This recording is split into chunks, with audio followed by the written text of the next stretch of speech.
Welcome back to 396 Guitars. We have the Jackson. This is the second video we're doing on this one. We changed out the Seymour Duncan pickups and we had to do some clearancing. Refer to video 1. Let's get to work. Today it's just basically putting it back together and cleaning it up, and yeah, we're going to get after the frets. We're going to polish it.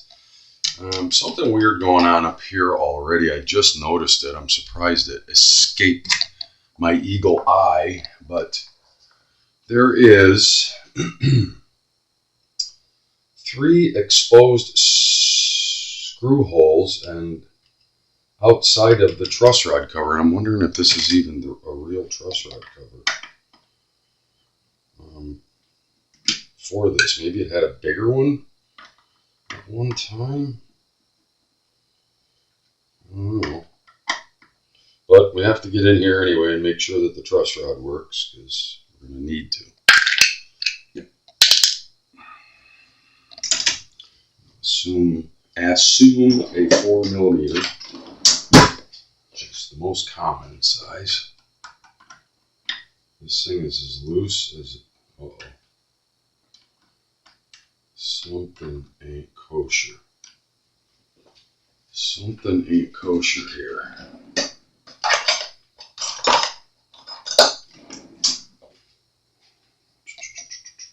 Is this even going to fit in there?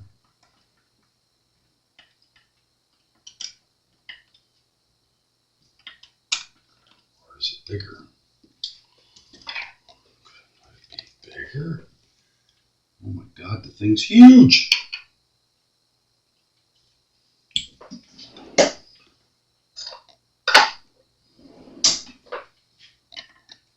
It is a 5 and it is completely loose.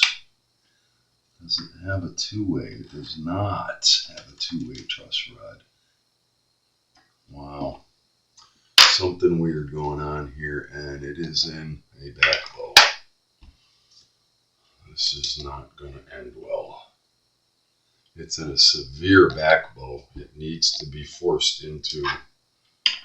Yikes.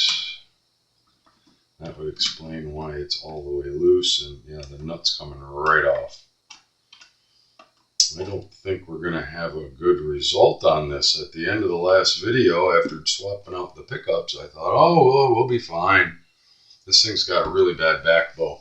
I don't think we're going to ever get enough relief in it. Yeah.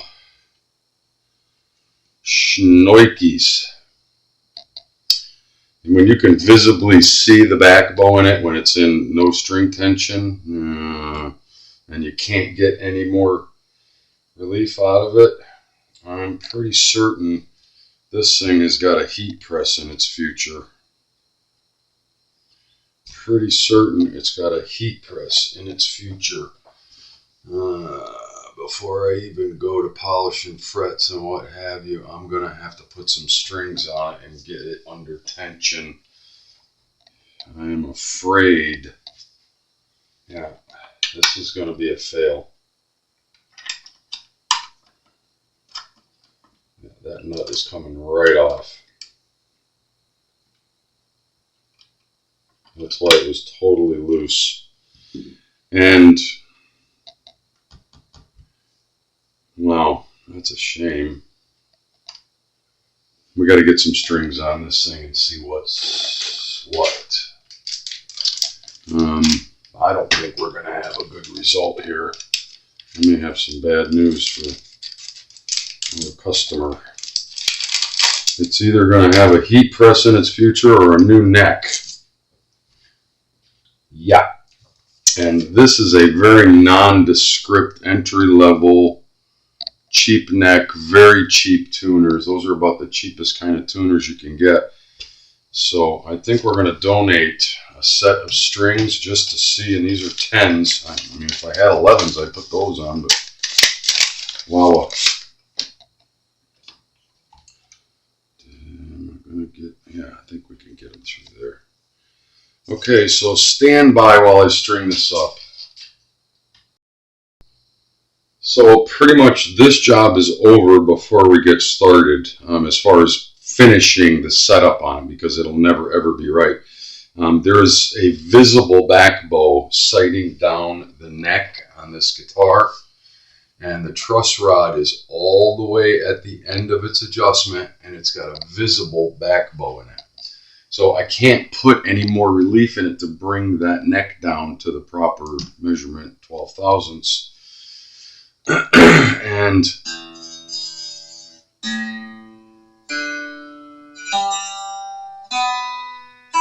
getting open buzzing almost everywhere, and surprisingly the E doesn't buzz anywhere on the fret, but everything else does.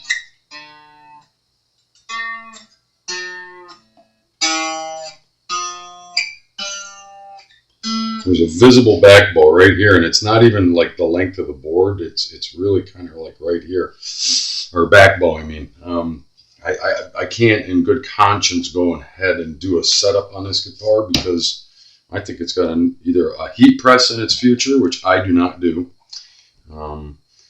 which you clamp and you force it into a banana and you heat it so that it stays there, and then you tighten up the truss rod.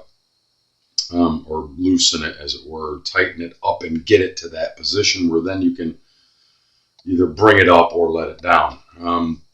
I don't recommend that, especially on a cheap guitar like this. It just isn't worth it to mess around with this. I mean, I can see the cheapness in the wood, and the hardware tells a lot of the story too. The pickups are probably worth more than the guitar is, at this juncture anyway. It was weird when I opened it and I saw that the nut was already loose. That's never a good sign. So whoever worked on it before either mistakenly left it slack by accident, which allowed the thing to come all the way up, or it has sat for a long time and languished in that condition, and now it's stuck in that condition. You can't bring it back down without physically heating up the neck and forcing it back down into a relief. I think the best result for this guitar, if you wanted to keep it and play it, would be put a different neck on it. Yeah, either get a replacement style like a Jackson, or put a Fender neck on it for that matter, and be done with it. That's my suggestion. So you never know what you're going to run into. Starting off with this guitar, we had to swap pickups and stuff, and I said, okay, well, I'll do the setup when I get done with that. The LTD, its partner, is done. This was the second one that I was doing. And yeah, it's not going to get there because the neck is in such bad shape. You never know what you're going to see. Blackjack with 396 guitars. We'll talk soon.